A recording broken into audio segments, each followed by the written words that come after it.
Hi, beautiful people. Welcome back to my YouTube channel. This is Vinka Sani and you are watching Sun Non-Stop. तो guys, दोबारा से एक नई video लेकर आ चुकी तो फटाफट से लाइक सब्सक्राइब एंड शेयर कीजिएगा। सेकंड चैनल का लिंक भी जो है वो डिस्क्रिप्शन के अंदर है, वहां भी जाइए, लाइक सब्सक्राइब कीजिए।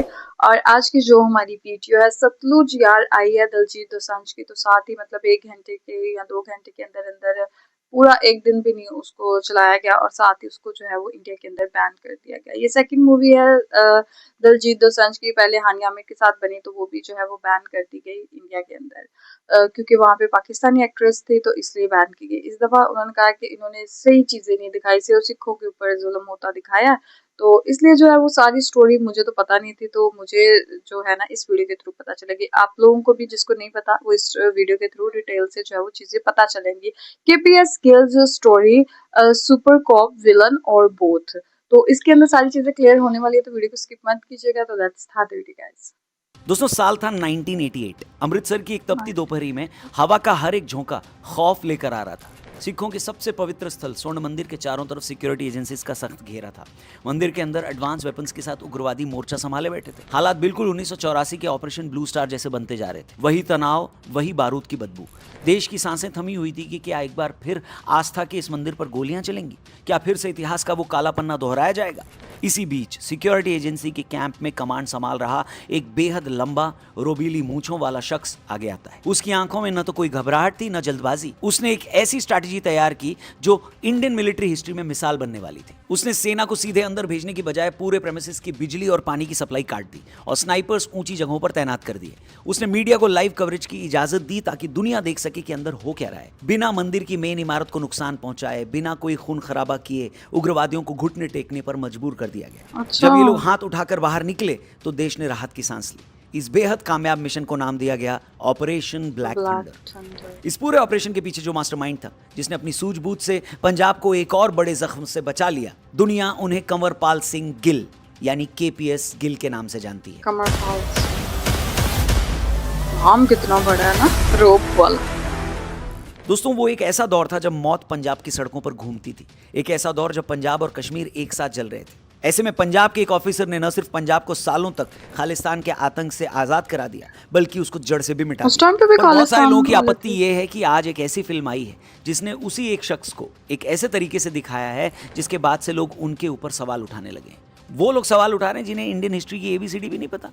आइए इसको एक्सप्लोर करते हैं, इसको समझने की कोशिश करते हैं।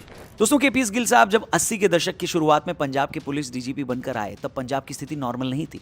इंसर्जेंसी अपने चरम पर थी। आए दिन बसों से उतार कर लोगों को मार दिया जाता था, नेताओं की हत्या हो रही थी और खौफ का आलम यह था कि पुलिस वाले खुद शाम के बाद वर्दी पहनने से डरते थे। अच्छा। उग्रवादियों ने पुलिस कर्मियों के परिवारों को निशाना बनाना शुरू कर दिया था। ऐसे माहौल में जब कोई भी रिस्पॉन्सिबिलिटी लेने से कतरा रहा था, केपीएस गिल ने कमान संभाली। उनके सुपर कॉप बनने की कहानी यहीं से शुरू होती है दोस्तों।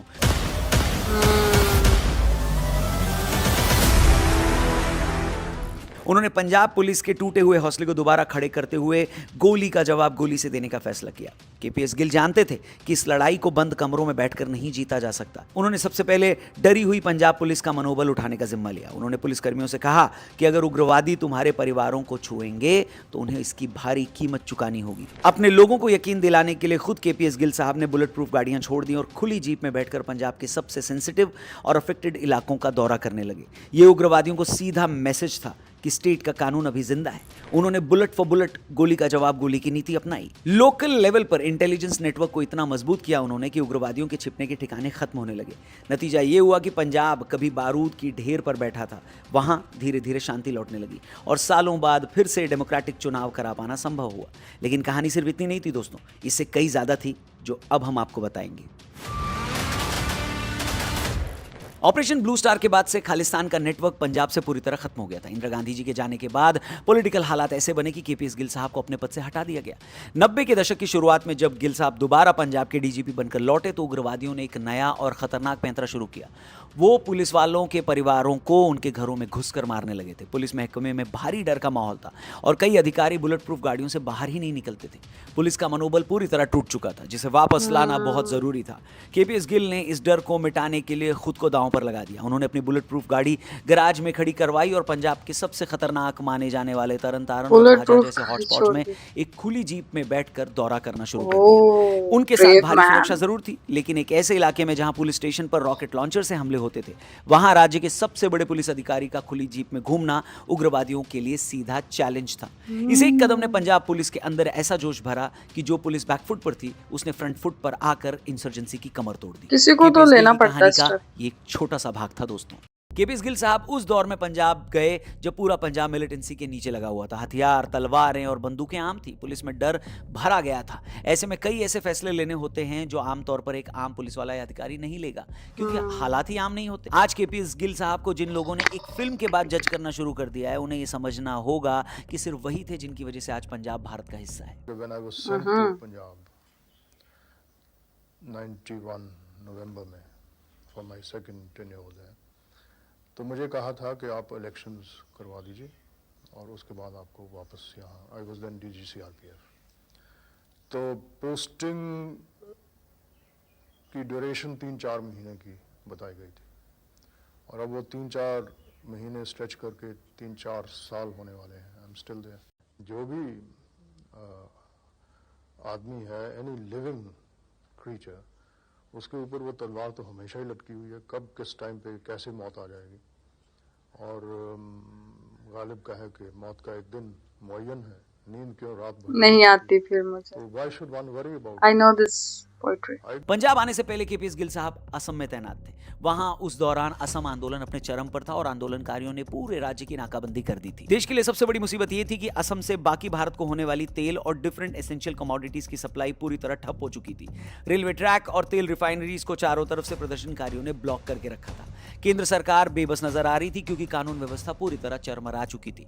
तब कमान KPS गिल साहब को सौंपी गई। गिल साहब बिना किसी हिचकिचाहट के खुद फील्ड पर उतरे। उन्होंने प्रदर्शनकारियों को सख्त चेतावनी दी और जब वे नहीं हटे तो गिल ने बिना किसी राजनीतिक दबाव के परवाह किए रातों रात रेलवे ट्रैकों को पूरी तरह खाली करा दिया। उन्होंने भारी पुलिस बल का इस्तेमाल करके नाकाबंदी को इस कदर डैमेज किया कि कुछ ही घंटों के अंदर रुकी हुई ट्रेनें फिर से दौड़ने लगी और देश की लाइफलाइन बहाल हो गई। इस वाकये ने दिल्ली के गलियारों में यह साफ कर दिया कि यह अधिकारी किसी के दबाव में झुकने वाला नहीं है। आइदर और सिचुएशन है, या तो टेररिज्म है या नहीं है। ये कहना कि साहब इस साल 150 आदमी मारे गए और लास्ट टाइम 200 मारे थे, इसलिए इम्प्रूवमेंट। उसी दौरान असम के उग्रवादी संगठनों ने अपनी फंडिंग के लिए वहां के बड़े बड़े कारोबारियों और राइस मिलर्स यानी चावल मिल के मालिकों को किडनैप करना और उनसे भारी फिरौती वसूलना शुरू कर दिया। व्यापारियों में इतना खौफ था कि वो पुलिस के पास जाने की बजाय चुपचाप पैसे दे देते। एक बार उग्रवादियों ने एक बहुत बड़े और रसूखदार राइस मिलर को किडनैप किया। व्यापारी के परिवार ने डर के मारे पुलिस को नहीं बताया और उग्रवादियों को फिरौती की रकम देने की तैयारी कर ली। KPS गिल को अपने इंटेलिजेंस सिस्टम से इस बात की भनक लग गई। उन्होंने परिवार को पैसे देने से साफ मना कर दिया। जब परिवार ने कहा कि अगर नहीं दिए पैसे तो उनके आदमी की जान चली जाएगी, तो गिल ने खुद उग्रवादियों के एक लोकल कमांडर को सीधे फोन मिलाया। कुछ रिपोर्ट्स कहती हैं कि उन्होंने एक मैसेज भिजवाया था। बेहद शांत और ठंडे लहजे में गिल साहब ने उनसे कहा कि तुमने जिस आदमी को उठाया है उसे अगले 24 घंटे में सही सलामत छोड़ दो। अगर उसे एक खरोच भी आई तो मैं तुम्हारी पूरी लीडरशिप का वो हश्र करूंगा जो तुमने कभी सपने में भी नहीं सोचा। अब फैसला तुम्हारा है। KPS गिल का खौफ ऐसा था कि इंसर्जेंसी संगठन ने बिना 1 रुपया लिए उस व्यापारी को अगले दिन चुपचाप एक चौराहे पर छोड़ दिया। बिना एक भी गोली चलाए सिर्फ अपने नाम के ऑरा से उन्होंने उग्रवादियों को पीछे हटने पर मजबूर कर दिया था। बड़ी बात है। Different strategies for different areas, and that is what we have been able to do. All the officers who are working with me have learned the habit of thinking about the problem and tackling it, dealing with it. दोस्तों फिर आया साल 1993 जब Indian airlines के एक विमान को दिल्ली से मद्रास जाते समय हवा में ही हाईजैक कर लिया गया। हाईजैकर्स ने प्लेन को पाकिस्तान ले जाने की मांग की, लेकिन फ्यूल कम होने के कारण पायलट को फ्लाइट को अमृतसर में क्लियरेंस न मिलने पर मुझे ऐसा लग रहा है जैसे मुझे ये हाईजैकर्स का वाकया दावा याद था कि उनके पास एक्सप्लोजिव है और वो पूरे विमान को उड़ा सकते हैं। केंद्र सरकार और गृह मंत्रालय तुरंत नेगोशिएशन के मोड में आ गए। दिल्ली से कमांडोज भेजने की तैयारी हो चुकी थी, लेकिन चंडीगढ़ के रनवे पर प्लेन के लैंड होते ही KPS गिल खुद पूरी कमान अपने हाथ में ले चुके थे। वो जानते थे कि बातचीत को लंबा खींचने से हाईजैकर्स का हौसला बढ़ेगा। गिल ने दिल्ली से आने वाले ऑर्डर्स का इंतजार नहीं किया। उन्होंने खुद को एक आम नागरिक या अधिकारी के रूप में पेश करने का नाटक किया और हाईजैकर्स को बातचीत के बहाने उलझाया। जैसे ही मौका मिला गिल के इशारे पर पंजाब पुलिस के कमांडोज विमान के पिछले हिस्से के अंदर घुस गए। इससे पहले कि हाईजैकर्स कुछ समझ पाता, वो बटन दबा पाता, कमांडो ने उसे वहीं ढेर कर दिया। बिना किसी पैसेंजर को खरोच आए गिल ने चंद मिनटों में पूरा हाईजैक का ड्रामा खत्म कर दिया। दोस्तों ये किसी फिल्म का सीन नहीं बल्कि एक रियलिटी थी। दोस्तों आज की जनरेशन में बहुत कम लोगों को पता होगा कि साल 2002 के गुजरात दंगों के दौरान भी सिचुएशन को कंट्रोल करने के लिए केपीएस गिल साहब को चुना गया था। मई 2002 में पंजाब के farmer super cop KPS Gill साहब को तब के गुजरात के मुख्यमंत्री नरेंद्र मोदी का सिक्योरिटी एडवाइजर अपॉइंट किया गया था। उस टाइम तक गिल साहब के पास पंजाब में आतंकवाद को खत्म करने का एक बड़ा एक्सपीरियंस था। गुजरात पहुंचने के बाद उन्होंने कंडीशन को काबू में करने के लिए कई सारी स्ट्रैटेजीज अपनाई। सबसे पहले केपीएस गिल ने महसूस किया कि दंगों के दौरान लोकल पुलिस का मोटिवेशन टूट चुका था और कुछ हद तक कानून व्यवस्था में ढील आ गई थी। उन्होंने तुरंत पुलिस अधिकारियों के साथ मीटिंग्स की और साफ मैसेज दिया कि पुलिस को किसी भी पॉलिटिकल या कम्युनल दबाव से अलग होकर पूरी न्यूट्रलिटी से काम करना होगा। उन्होंने उपद्रवियों से निपटने के लिए फील्ड अधिकारियों को खुली छूट दी। इसका नतीजा उस राइट को कंट्रोल करने में दिखने लगा। अहमदाबाद और वडोदरा जैसे बेहद सेंसिटिव इलाकों में वायलेंस रोकने के लिए उन्होंने एक्स्ट्रा सिक्योरिटी फोर्सेस जैसे सीआरपीएफ और बाकी सेंट्रल फोर्सेस की तैनाती को स्ट्रीमलाइन किया। उन्होंने दंगाइयों और अफवाह फैलाने वालों के खिलाफ कड़ा रुख अपनाया और बिना किसी भेदभाव के उपद्रवियों की गिरफ्तारियां की गई। केपीएस गिल की सलाह पर एडमिनिस्ट्रेटिव लेवल पर बड़े फेरबदल किए गए। जो अधिकारी दंगों को रोकने में ढीले साबित हो रहे थे और जिनका रवैया सस्पिशियस था, उन्हें हटाकर उनकी जगह पर तेज तर्रार और न्यूट्रल आईपीएस अधिकारियों को कमान सौंपी गई। इससे पुलिस का ग्राउंड नेटवर्क और इंटेलिजेंस सिस्टम दोबारा एक्टिव हो गया। केपीएस गिल के अपॉइंटमेंट के कुछ हफ्तों के अंदर गुजरात में वायलेंट इंसिडेंट में भारी गिरावट आई और धीरे धीरे राज्य में शांति बहाल हो गई। उनके कड़े एडमिनिस्ट्रेटिव रवैये और पुलिस के रीओरिएंटेशन ने स्थिति को नॉर्मल बनाने में इंपॉर्टेंट रोल निभाया था।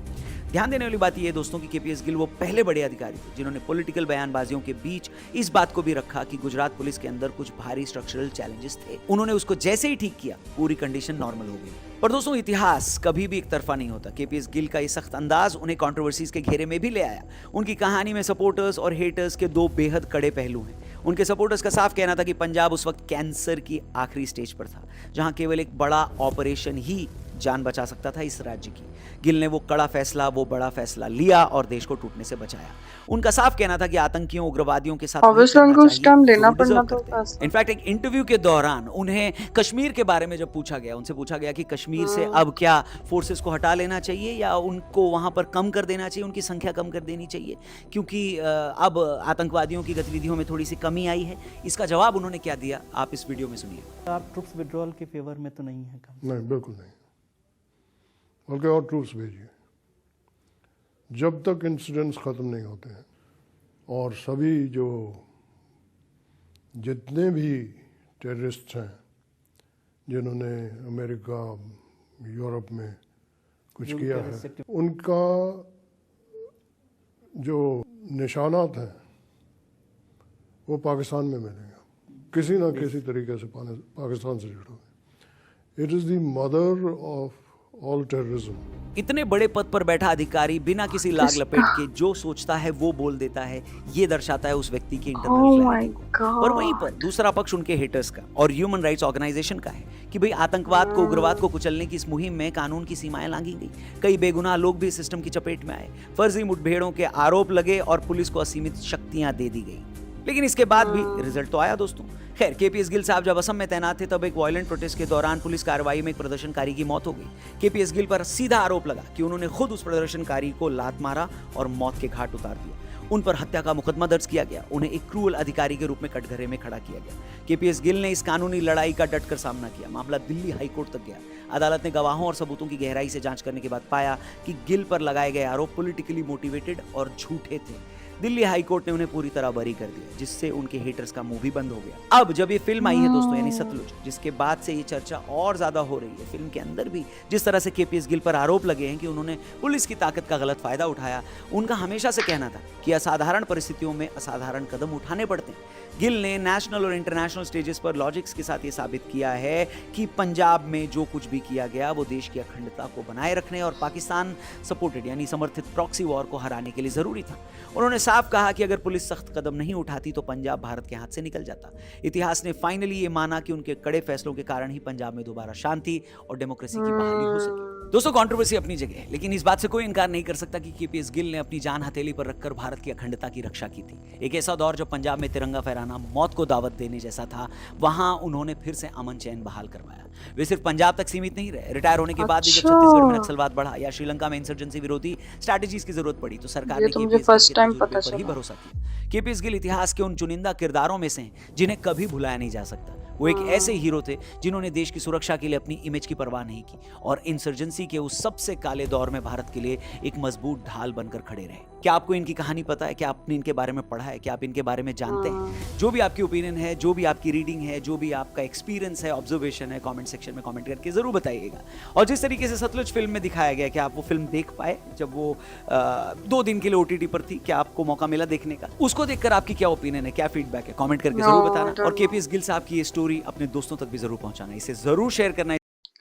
बहुत कमाल की, बहुत इन्फॉर्मेटिव वीडियो थी। और केपीएस गिल यार, he was very brave at that time ना। मतलब जब पंजाब के अंदर तिरंगा लहराना जो था वो एक जुर्म या एक जिसे कहते हैं ना बंदे खौफ करते थे, उस टाइम पे केपीएस गिल साहब ने जो है वो सारी चीज़ों को संभाला और सब कुछ चीज़ों को ठीक किया। लेकिन अभी मुझे समझ आ रही है कि ये इंडिया वालों के लिए केपीएस गिल एक हीरो है। ठीक है, उन्होंने कहा कि मतलब ठीक है बंदा सख्त है, लेकिन उन्होंने सारी चीज़ों को मैनेज भी करना होता है।